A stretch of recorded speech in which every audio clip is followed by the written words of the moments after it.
it on. This is Joel Goldsmith.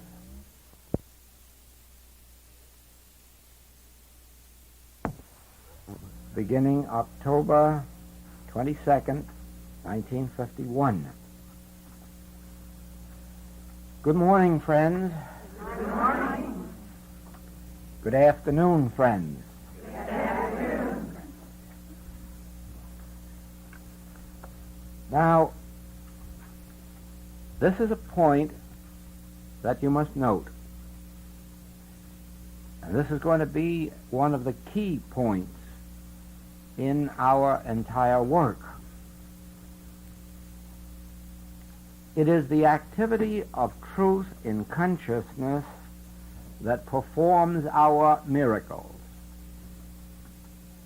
I'll repeat that. It is the activity of truth in consciousness that performs our miracles.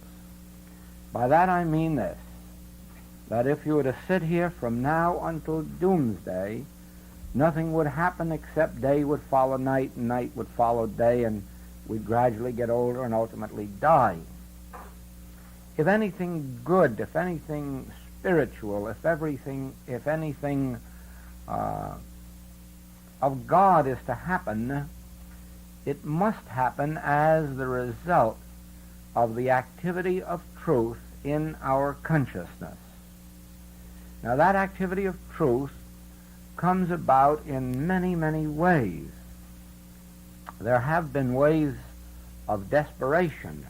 That is, when a person is in deep and dire trouble, sometimes that trouble goes so deep into their soul that with all sincerity and integrity they cry out, "Oh God, oh God." And they may not necessarily mean, "Oh God, take my pain away." They really mean, "Oh God, if I could only see God or know God, if God could only be made."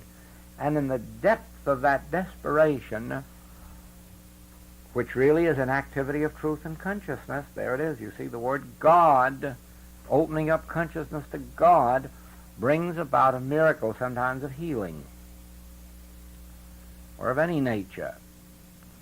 In the same way, as we learn to open our consciousness to truth, as we keep truth consciously active in our consciousness, the miracles of life appear. For instance, we are, well, now, I'm sure you'll agree that this morning we were active in truth and consciousness, weren't we? We had 2 hours in which the errors of the world did not get in too deep into our thought. We were able to keep them pretty well outside because we were actively engaged in the activity of truth, entertaining truth in our consciousness. Here we are this afternoon again. Tonight we'll be at it again. Not only there isn't much room left today for error to make much of an inroad into our consciousness, but the amount of truth that we are actively maintaining in consciousness is automatically dispelling some of the illusions of sense, so that it would not be surprising any kind of a healing or miracle could take place in the consciousness of any one of us. Because just think of the hours and hours today when error is really of not too much moment or concern, and truth is uppermost, and above all, we are opening our consciousness to truth. You are sitting there with both ears opened and strained for every word of truth that comes through, and I'm just as open and strained up here for every word to come through, since I'm not talking to you about anything that I know or anything that I said last week or last month or last year. As a matter of fact, I would be very happy if no word repeated itself this whole week, if a whole new unfoldment would come through, even in new language.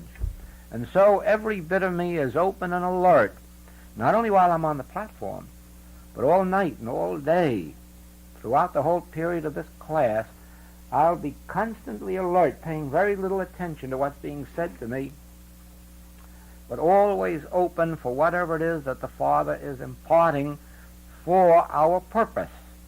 Now, because we are so alert, would it be strange if anything happened to us, something should happen to us, like happened to me after a San Francisco class?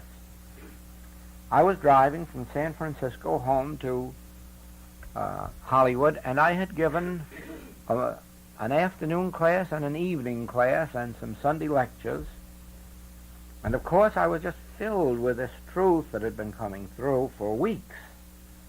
And while driving home in my car, I heard the voice distinctly say, "He performeth that which is given me to do." And it repeated itself 3 times. "He performeth that which is given me to do." And I said, "All right, Father, I don't care what it is you give me to do, as long as I know that you are already performing it." Well, I got home, and my wife told me that it would be another half hour before dinner would be ready. And I went to my study, and at 10 minutes of 2, just 20 minutes later, the telephone bell rang, and it was Honolulu on the phone saying, "Come at once, Fred has been given up to die." And immediately came back this thing, "He performeth that which is given me to do." I said, "Sure, I'll come, but don't worry, the work is done." And 5 weeks later, that man was declared completely healed. Now, it was no real miracle. It was really a natural thing, that having consciousness so filled with truth, being so open and alert, that at a moment of need the still small voice should come in, not only with its presence, but with its power, not merely to tell me that he performeth that which is given me to do, but actually to perform it. And so it is with us. Good will come into your experience, and I mean spiritual good, infinite good, permanent good. But it will only come into your experience in proportion as you permit the activity of truth to have sway in your consciousness. You can't expect just to get up out of bed in the morning and be a good human being and tend to your good human duties and go to bed and sleep at night still a good human being and expect some spiritual miracle to take place, because you haven't made room for it. If you will notice in the history of your Bible or spiritual literature, that the miracle, the spiritual miracles, always took place in the minds of people whose mind were open to God, whose consciousness was open to God. Rarely did it happen in the minds of other people. And so we have as a basic theme always that the good that is to come into your experience must come as a result of the activity of truth maintained and sustained in your consciousness. You don't have to tell God what you need. You don't have to ask God to solve your problem. No. That's holding the problem, and that's holding the need in mind. We don't do that.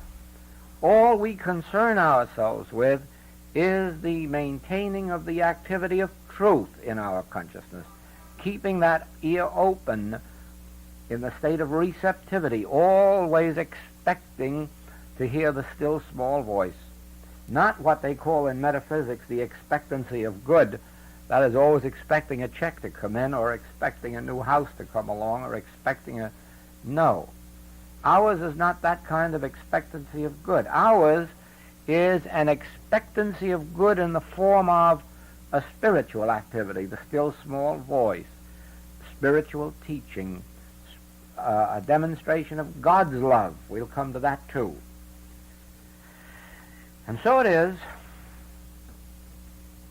that all we did this morning, all we're doing now, is opening consciousness that the activity of truth may hold sway there. All we do when we read is open our consciousness to the truth that's embodied in those books. All we do when we meditate is open our consciousness to the truth already embodied in our consciousness. You see, The truth is already embodied in your consciousness. Never forget that. The truth isn't outside, and you are not taking it in. The truth is already within you. Even the truth I'm speaking is already within you, or you wouldn't recognize it. It's already within you. You are opening your consciousness to it.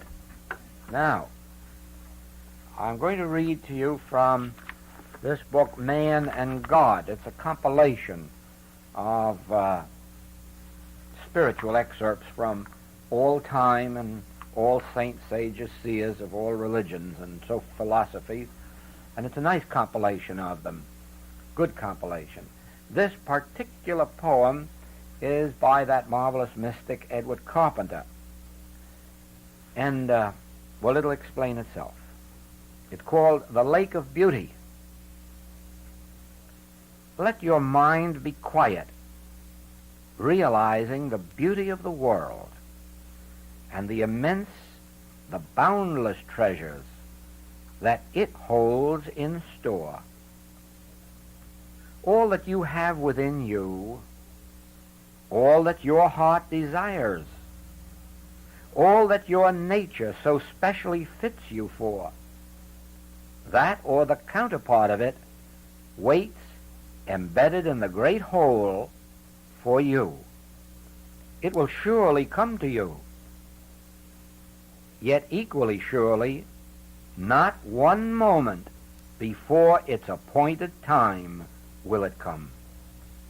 All your crying and fever and reaching out of hands will make no difference. Therefore, do not begin that game at all.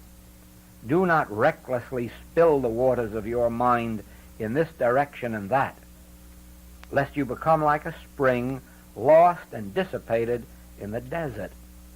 But draw them together into a little compass and hold them still, so still, and let them become clear, so limpid, so mirror-like. At last, the mountains and the sky shall glass themselves in peaceful beauty, and the antelope shall descend to drink and to gaze at his reflected image, and the lion to quench his thirst. And love himself shall come and bend over and catch his own likeness in you. You remember that this morning I said that the secret of the ages is embodied in those two words, I am. And so as you develop that tranquility of consciousness that is not feverishly trying to make something happen or anxious because it isn't happening or concerned because you want it to happen, and you will let the divine mind unfold in you, the divine love unfold and reveal itself in you in its way, in its time, in its manner, meanwhile doing those things that are given you to do each moment, you will find that the great secret of harmony is in permitting God to unfold and develop, realize itself as your experience. It isn't your responsibility. This life isn't your responsibility. This life is God.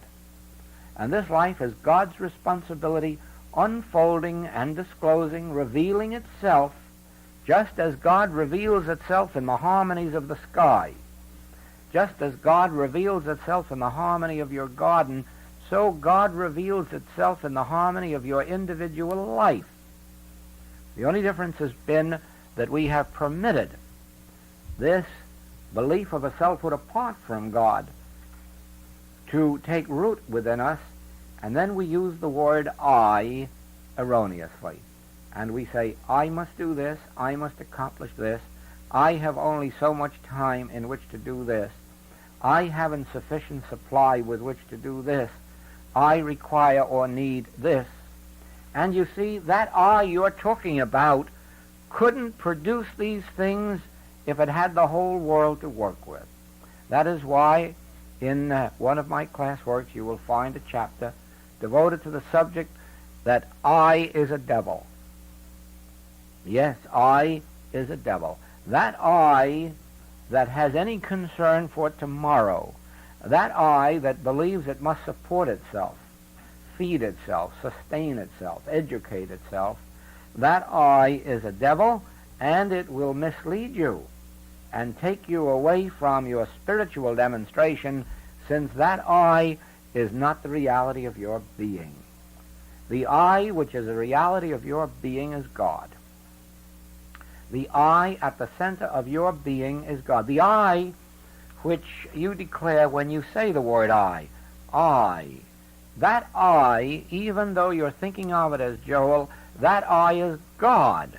And that I fulfills itself on earth as Joel, but only if Joel doesn't get in the way and say, what shall I do tomorrow, or where shall I go tomorrow, or how shall I find patients tomorrow, or how shall I find students or customers tomorrow. Then that false sense of I trips up my entire demonstration. But if I say, I is living its life as Joel, and that I knows where it's going and why, that I knows its ultimate destiny, and Joel will just stand by and watch it unfold day by day. Everything necessary to Joel's unfoldment will appear by divine grace, because the I that I am, the all-knowing mind, is about its own business of fulfilling itself as my experience. And heaven help my demonstration when I get in the way and say, I would like to go here, or I would like to go there.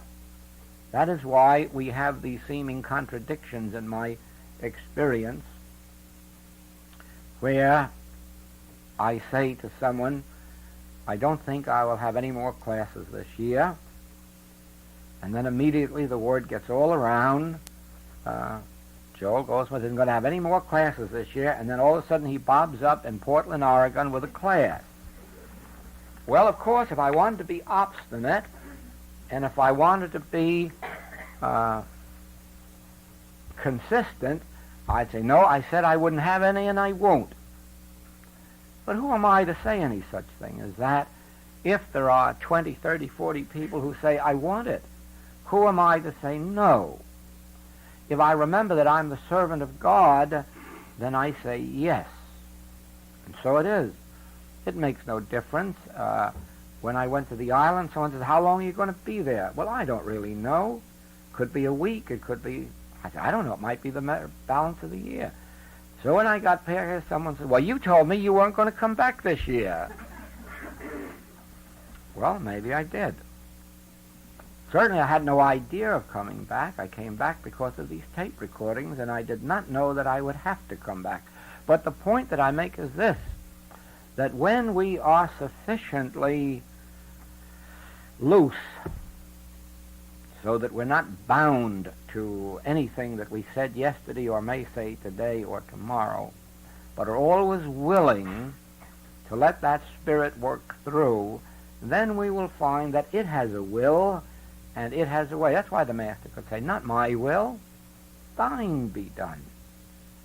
Now, as far as I see the light and see it, I say to myself, well, this is the work I'm doing today, and I have promised to go to Seattle and have 2 classes there. Not closed classes, just these open lecture classes. And so far as I know, that finishes my work for this year. But don't be surprised if you get a postal card from England or Germany or Honolulu again, because that is the way I've been accustomed to working since 1909. I don't have a personal will. I like to be wherever I am and do whatever I have to do. But this applies in every activity of life, whether it's that or whether it's supply. Now, as a matter of fact, I must be as important to God as God is important to me, since we are one.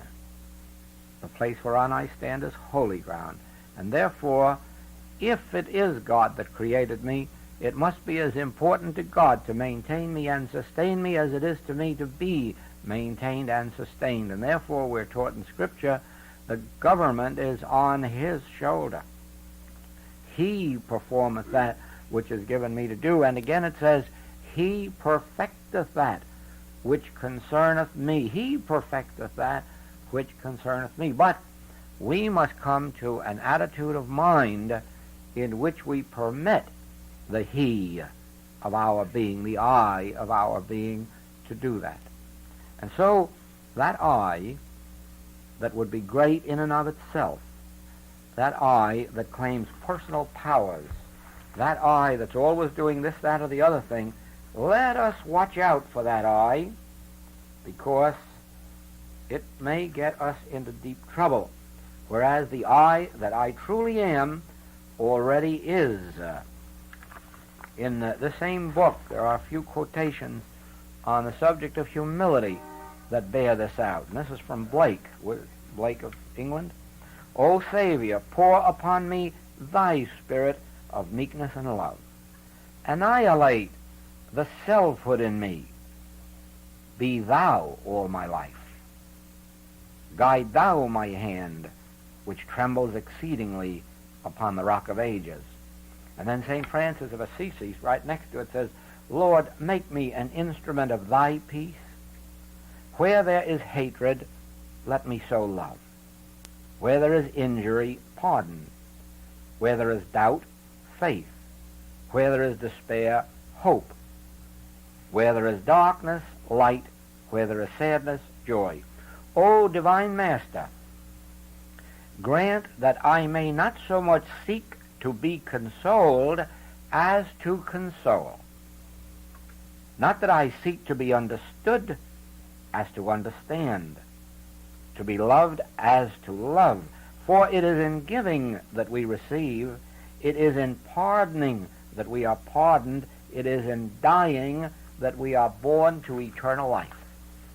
Yes, as we die to that personal sense of self, as we permit that personal sense of self to be annihilated, then in that degree does the I that I am take over, and we have that transitional experience I spoke of this morning, when the Christ moves in and takes over mind, soul, and body, and lives our lives, and we just stand around and watching the wonderful miracles that happen to us day by day. That is the goal of the infinite way, of the message of the infinite way, to bring us to a state of consciousness, to a state of transition, where we can say, I live, yet not I, Christ liveth in me. Where there is the Father within that lives our life, goes before us, supplies us, gives us our activity, and even performs that which is given us to do.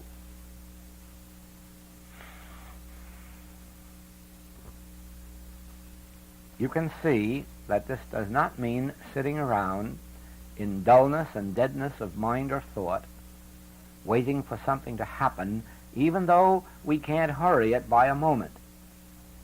But we can keep our consciousness open and alert to the activity of truth, so that at every, and this of course is a mode of operation, at every appearance or suggestion of error that comes to us, whether through person, radio, newspaper, gossip, rumor, every suggestion of error that comes to us must immediately meet with an activity of truth in our consciousness. In other words, you cannot walk on the street and let a drunken person pass you or a crippled person pass you without it bringing out an activity of truth in your consciousness as a response. You can't, I don't mean to look for trouble. I mean that when it impinges itself upon you, when it touches or thrusts itself upon your consciousness and you're aware of it, then at that moment must you also be aware of the activity of truth, which is a refutation of what you're seeing, hearing, tasting, touching, or smelling. Every time you see a headline in the newspaper, every time you hear a headline on the radio, is the opportunity for your activity. Of course, this, if you haven't already found it, you certainly will find it, that as time goes on, the more your mind is awake to the spiritual truth of being, the less newspapers you will read, the less radios you will listen to, the less movie shows you will see. That is an experience I'm sure many of you have already had, the rest of you will have, but all eventually will come to the place where they play practically no part in your existence at all, almost as if they've never been invented or discovered. I suppose that if I see a newspaper once in 6 weeks, that would be about my average, and the only time I hear a radio is if I find a station that has some nice, calm, dreamland music. I love it. And for an hour, a half hour before retiring at night, or by waking up at night, or sometime even in the afternoon if there is any, I like to listen to a short program of calming music, peaceful music. And that is where the radio begins and ends for me, and that's where the newspaper begins or ends for me. And for this reason, there are those in the world who are at that level of consciousness where they have a great part to play in the human picture.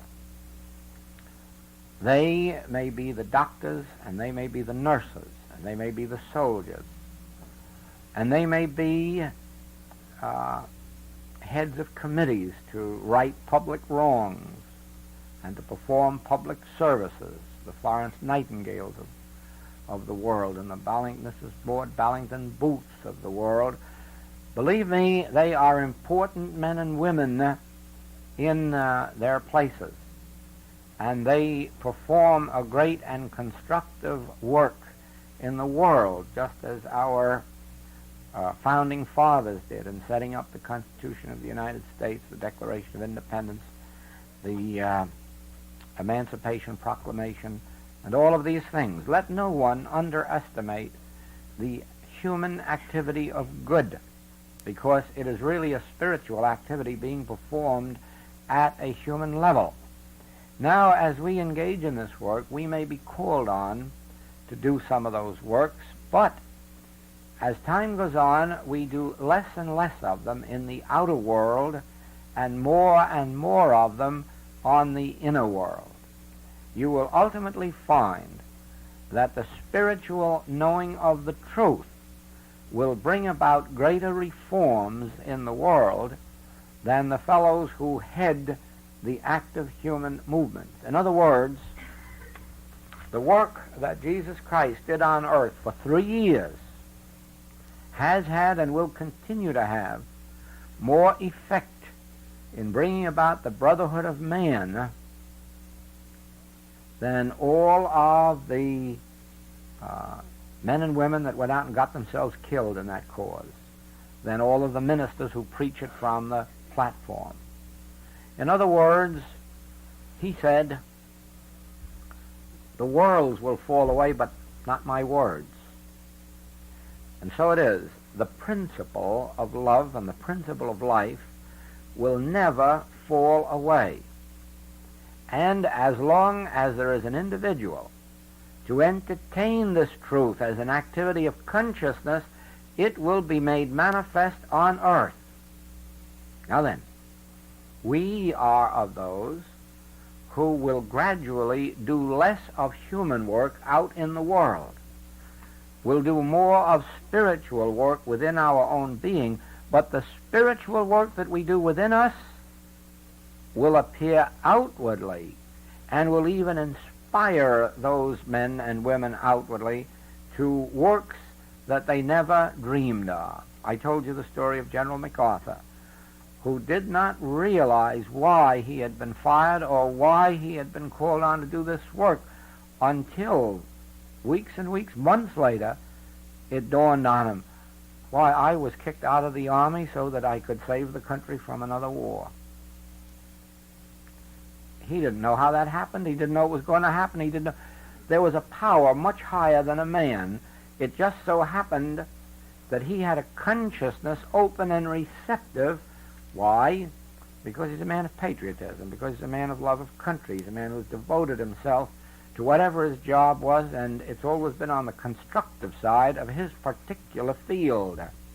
And it's always been with patriotic reasons. I am sure that even those who will speak of General MacArthur as an egotist and a man who loves the limelight, there is no one who will ever say one word against his character, against his integrity, against his love of country. And of course that can't be said for his superiors.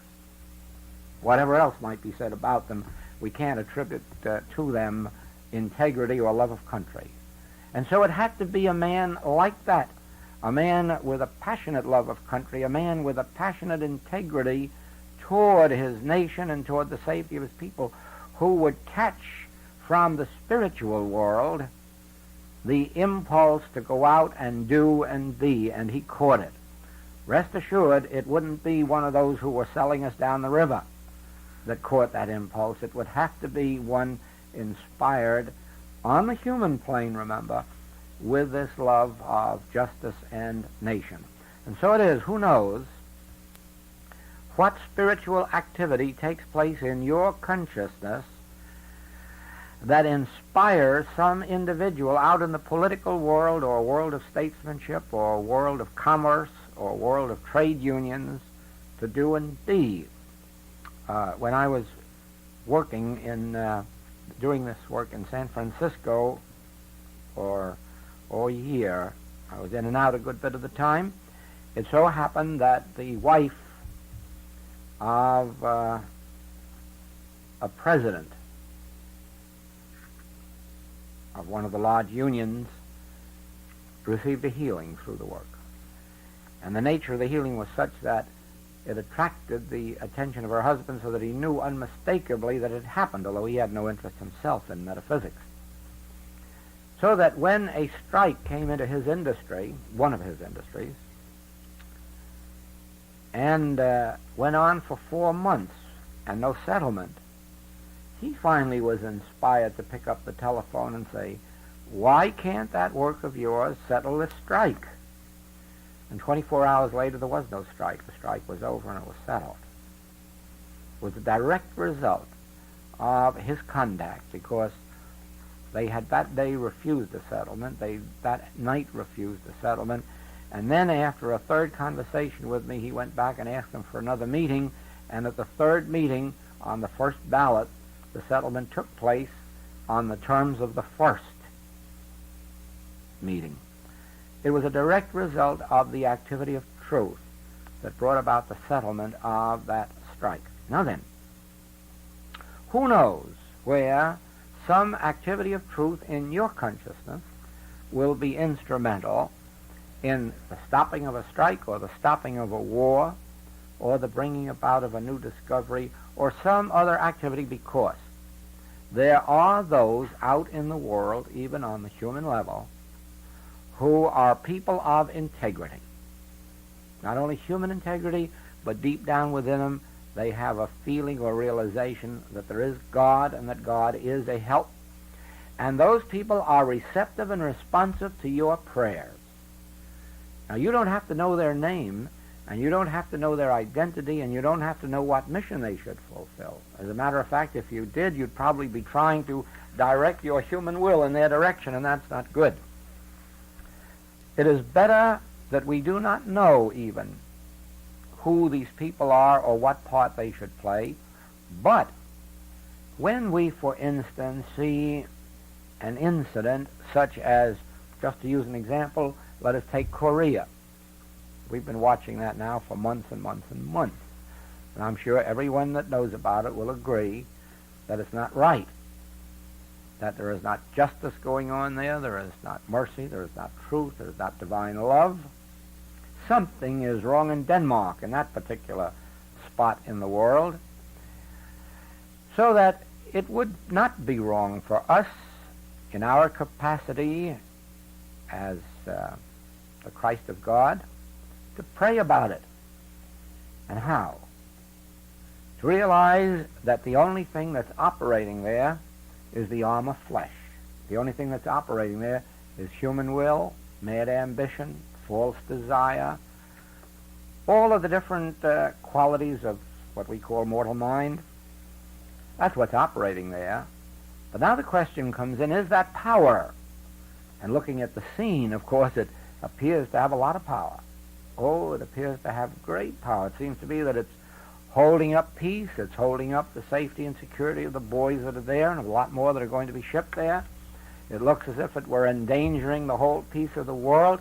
Judging by appearances, this, just to use one word, bestiality of the human mind that's exemplified in Korea, seems to be a power. And here's where we come in. We sit back with our 32nd chapter of 2 Chronicles, verses 7 and 8, and we say, they have only the arm of flesh. We have the Lord God Almighty to fight our battles. Is the arm of flesh power, or is the Lord God Almighty, is this activity of truth in our consciousness the real power? And so we sit there and give ourselves a treatment, if you will. We pray the prayer of realization, the realization of God as the one power and as the only power, and as a revelation of the truth that there is no power in anything apart from God, from the divine love, from the divine heart, the divine soul, the divine spirit, and that all else is and must be proven illusion. And you know, as we continue in that way, one of these sweet days, Korea will dissolve as a problem and will reappear as an opportunity to show forth the glory of God.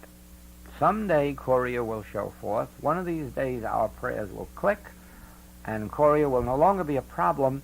It will be an opportunity. And so it is as we think of these hot spots in the world that may be causing trouble: Iran, Egypt, England now with its election coming. We don't have to judge, you and I, whether Churchill will be the best premier or Mr. Attlee will be. We don't have to judge whether the Labour Party ultimately will be the best party or the Conservative Party. As a matter of fact, that isn't quite your business or mine even to have an opinion about it, because very often the thing which looks the worst today may turn out to be the best. I think there was a time in the history of the American colonies when it would have looked to us, if we'd been sitting there, as a pretty bad thing for those revolutionaries to win the war and overthrow the mother country and the mother government. And we'd have probably called them, some of us would anyhow, a lot of band of revolutionaries. They ought to be hung, disturbing the peace and going to war with so forth and so on. To a lot of people, the revolutionaries look like the bad side. I don't have to remind you, it was recent enough, of the Civil War, and how many were convinced that the northern side was all wrong, and that it was going to wreck and ruin the South, and what it was going to do, and what it was going to do to the world. And I'm sure that even a reasonable Southerner today will admit that as bad as it was at the time, and as much as it might have wrecked his own immediate family, that the ultimate good has come out of the Civil War, at least the freedom of the Negro and the economic freedom of mankind. The theory that one man should live off of the slave labor of another has been wiped out of this country, hasn't it? And if nothing else came out, the fact that never again will one man enslave another, no matter what his color, race, or creed may be. So it isn't for you or for me to judge right now whether the Labour Party of England is the best or the Conservative Party. That's not our function. Our function is to know this, that the government is on his shoulder, that the government is Christ, and that Christ, the Word, appears as flesh, made manifest humanly as harmony, wholeness, for the ultimate good, not necessarily for the good of today, not necessarily for the good of a certain group of people today, even if they happen to be your friends and relatives, but that the Christ is made manifest for the ultimate good. And for our authority, we go back to Jesus, where in spite of his evident love for the Hebrew people, He did nothing to tear them away from their church organization, and he did nothing to tear them away from the government of Rome. Nothing. He refused to be a general of the army. He refused to set himself up to start a war by force to bring about good. No, those who live by the sword will die by the sword. He was not interested in their immediate freedom. He probably was a wise enough man to know that the Hebrews had been freed many times and had always gotten back into slavery in one way or another, and that if they were freed again, it would only be to go back into slavery again, unless they were freed through Christ. I love this. It's one of my dearest memories of a very wonderful lady. One of Mrs. Eddy's earliest students at the very beginning of her ministry was a little lady from Detroit, Michigan. And she became the first practitioner, one of the first, out in Detroit. And in those early days, practitioners were arrested very frequently and put in jail, more especially if they had a patient who passed on under their care. And little Annie Knott, she was only a tiny little bit of a woman, was picked up one day and thrown into jail. Well, of course, her students came down in a hurry and bailed her out. And she was very grateful to them, thought it was a wonderful gesture. But the next week, she was right back in jail again. And when they came down this time to bail her out, she said, "Oh, no, no, no, no. No, you just let me stay right here until I get myself out. When I get out through the activity of the Christ, they'll never get me back here again or any other practitioner. Because once we establish something through the activity of the Christ, it is permanent." And so she stayed right there in the jail until they came of their own accord and released her. And it was the last time she was arrested, and it was the last time any Christian Zionist was arrested in Detroit. Certainly, the resort to human means and modes may be temporarily satisfactory, but it is not our spiritual demonstration. Just the same as an aspirin will undoubtedly stop a headache, most headaches anyhow. But after you've stopped the headache, what then? You still have the possibility of another one, whereas stop that headache through the spiritual activity of the Christ, and you are healed. That is one of the principles behind the story of our Hebrew patriarch, who wrestled with error all night and would not let it go from him until it brought him a blessing. No, depart not from me until I have a blessing. And many a person who has been ill has prayed that same prayer. God, don't take this illness from me until I know enough not to let it happen again. Don't take this illness from me until I've learned the spiritual truth of being. I don't want physical health. Well, if I had the most perfect physical health in the world, I could go out there and get hit with a car and have it all done with. The best physical health in the world, and one little bullet or one little germ is apt to upset it. But let me wrestle with this problem until I make the transition from a physical sense of freedom, from a physical sense of health, from a physical sense of wealth, to the spiritual realization, to the activity of the Christ as meeting my every need, and then I'm free. There, too, you have a major premise of ours. When you are freed by the Son, you are free indeed. When you are freed through spiritual activity, through the activity of the Christ in your consciousness, then are you freed indeed. But you may be freed from poverty by an inheritance or a good job. You may be freed from sickness by surgery or medicine. Nobody denies that. But that's not your true freedom. Your true freedom comes when you cannot become sick again. And that is only when you have realized health or harmony as the activity of the Christ in your consciousness. That is why the way of the infinite way, you'll read it all through the writings, is not one of improving humanhood. It is not one of changing the date on your tombstone and putting it off for a few years. It is not one of changing physical disease into physical health. It is not one of changing physical lack into physical abundance. No. No, the activity of the infinite way goes back to the ministry of Jesus Christ, in which he said, not I have improved the world, I have overcome the world. My kingdom is not of this world. You see, if his kingdom had been of this world and of improving humanhood, think how differently that ministry would have been conducted. There would have been free food kitchens all across the Holy Lands, and his disciples would have been out every day multiplying loaves and fishes for the people.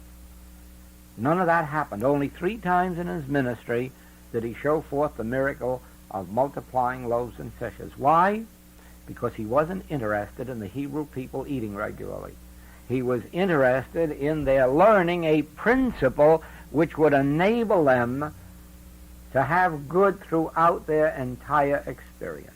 If he had merely wanted them to be healthier, he could have set up a ministry of healing all across the Holy Land with practitioners, with disciples and apostles, and said, here, take your post at the busiest street corner and heal these people. But he didn't. He didn't. He healed them only to show them that there is a principle of health.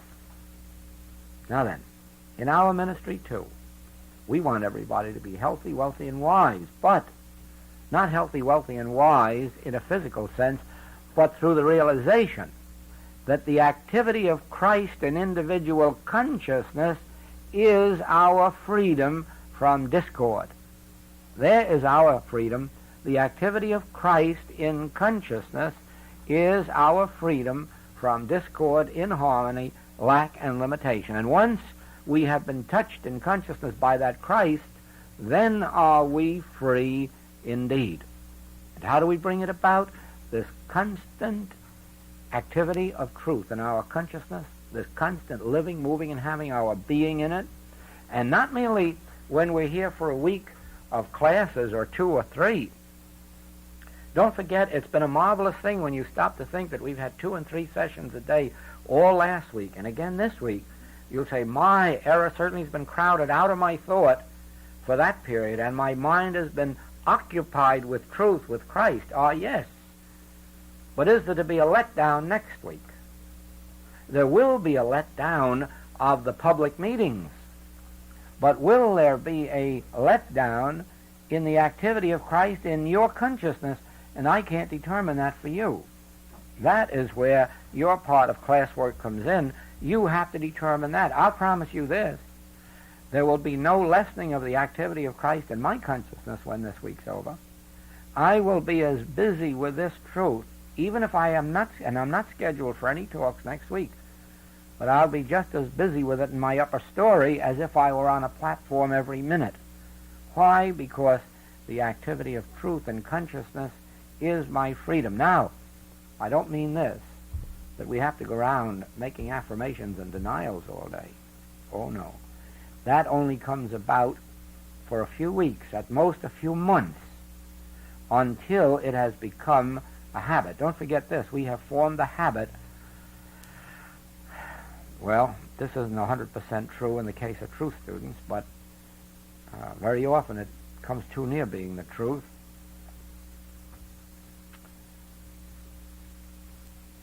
I can't help thinking when I see crowds out at going to ball games and movie theaters and things like that, of thinking of them as the walking dead. They're walking, they're eating, they're sleeping. But what's going on beside that? Nothing, just a dull, dead monotony. Funny papers, sport pages, comics, detective stories. Dullness and deadness is the average of the human life of today. It's the walking dead, and many of them look like it too. Truth students have come out and become separate to some degree. They fill some part of their day with the activity of truth, either reading, meditating, pondering, treating. But take my word for it, not enough. Not enough. For several months, we should fill ourselves as full of truth as we have been doing here last week and this week. That should go on for months and months and months, even if we haven't a meeting to go to, until it becomes so automatic that every time we pick up a book, even if it isn't a Bible or a metaphysical book, we hit upon a truth. Nothing could have surprised me more than to open this book to a statement of Walt Whitman's and find him saying in there, I wonder if I can locate it. Wait a minute. This is interesting.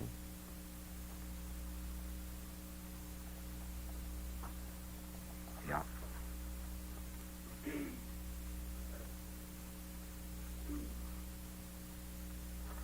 Walt Whitman says, silent and amazed even when a little boy, I remember I heard the preacher every Sunday put God in his statements as contending against some being or influence.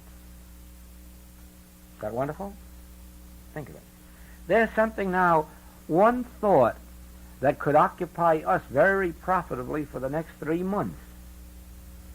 Is God a power? Do we accept God in our statement as a power that is going to overcome sin, disease, death, lack, or limitation? Or have we come far enough in our truth studies as to really know that God is the only power and that none of these things out here are power at all? No matter what the appearance is. That we don't have to fight them, we don't have to contend with them, we don't have to overcome them. We have to sit quietly in the secret place and just realize they're not power. Why, just one little verse of Walt Whitman's could well occupy us for days, weeks, and months until we ourselves come into that realization that he had even as a boy, that we're making a terrible blunder if we are using truth to overcome error. If we are using God to overcome sin or disease or lack, if we're turning to God for that purpose, we are making the same mistake that old theology is making. Praying to God to do something that it can't do. I remember one of those experiences that played a part in national politics, though I had no idea of it, didn't intend it, didn't think of it. It was in the days of my practice in Boston, and I had been called to a lady who was confined to bed. Had been for 2 years, and she knew nothing of truth, and there was very little I could say to her that would make any impression on her. So I would call on her every Thursday and just sit by her bedside, be silent a little while, and say a couple of words to her and leave. And on this particular day, I came in and sat there, got very silent, and all of a sudden, my thoughts commenced to wander in a different direction entirely. And I pulled out all of the papers, which we usually carry with us. All men, I guess, have that habit. And I started to write. And I filled up every envelope, front and back, inside, outside, all the papers I had. It was just pouring out. And when I read it, it was something that I myself could never have done. Never. It was a long, long, long poem. And it was called, If You Were God. Now, the purpose of it was, if you were God and your people prayed, looked up to you for food and fuel and clothes, this was the early part of the Depression, what would you say? And of course the answer comes back clearly. Don't look up to me. I can't do anything for you. Your hills are filled with cattle. Your land is filled with crops. Your soil is filled with iron, oil, steel. What more can I add to your world? Look to the men who are destroying it, who are plowing it under, who are giving it away, who are carting it out to the ocean in barges so that you can't get it. Don't look to me. What can I do? I've done it. Well, it went on that way, verse after verse, 4 pages of it, 4 printed pages of it. And after it was printed, I thought, now what am I going to do with it? I had nothing to do with it. I wasn't in politics, had no interest in it. So I sent a few to friends that I thought would like to see that I had written a poem. It just so happened that one of my friends was a Christian Science practitioner in Detroit through whom I received my first illumination. And I sent him a copy. And lo and behold, when the mailman gave it to him, Senator Vandenberg's personal attorney was sitting in his office. So he read this thing and looked at it and handed it to Mr. Vandenberg's attorney. He said, "What do you make of this?" And this fellow read it. He said, "Oh, my God, where'd you get that? I want that." Well, he said, "One of my friends wrote it." "Well, you find out if we can reprint it." So they got me on the telephone. I said, "You can do anything you want with it. I don't know where it came from or why. I don't know what its purpose on earth is." And, well, they had thousands of copies of it made, and Mr. Wallace never did become vice president the next time. And then to Mr. Wallace and his vice presidency and his presidency and his plowing under program and all the rest of it. Well, if that served any purpose of God, I'm very, very grateful. It certainly had nothing to do with me as a person, because that wasn't my problem. While I certainly was never in favor of plowing under or keeping prices high so that poor people can't get food, still it wasn't my business to butt into the political world where I had no power. But evidently, this thing coming through was meant for some such purpose, and it did have that effect. There's any question about that. They distributed so many copies that it finally went to President Roosevelt, and he says, "We can't put that man up on a ticket with that thing to do, because they even get God after him." When they bring God into politics, it's bad business. Well, that's exactly what I mean then. As we fill consciousness with the activity of truth, it comes forth, and we don't always have to engage in the human battles of the world, but we do bring forth spiritual activity, and it translates itself in some human way. And so the words of Jesus, the message of Jesus, the mission of Jesus, which was a purely spiritual one, has come down through history, and it is responsible, as you well know, for breaking up of slavery. It is responsible for a greater degree of the brotherhood of man on earth. And there, too, you mustn't be fooled by appearances. Don't think because the world is battling itself now in what looks like a lot of wars, that it means there is a lessening of man's love for man, or the brotherhood of man. Not at all. There has never been a time, I don't believe, in the history of the entire world when there has been the degree of the brotherhood of man established on earth as there is this minute. That which you see as world unrest, as world wars, is merely the plotting and planning of a few hundred men in high places keeping the rest of the world stirred up. If you could see these people underneath, if you could be in these parts of the world where the different races and religions, colors and creeds are mixing, you would find a greater degree of the brotherhood of man than you ever dreamed possible on the face of the earth. Oh no, there is a love between us, and that same love between us is out there toward the rest of the city of Portland, and the rest of it is toward Seattle and so on through the country, up into Canada, down into Hawaii, and across the waters, and I who travel am in a position to see it. The only discord and inharmony in the world is today the plotting and planning of the schemers in high places. Don't ever forget that. The level of love on the level of humanity has never been as great. The level of tolerance, of understanding, of lack of bigotry has never been to the degree that it is today. There is still one wide cleavage, but that will have to be settled some other time in another way. But on the whole, you watch, even in the countries where the Japanese are, if you could see the love for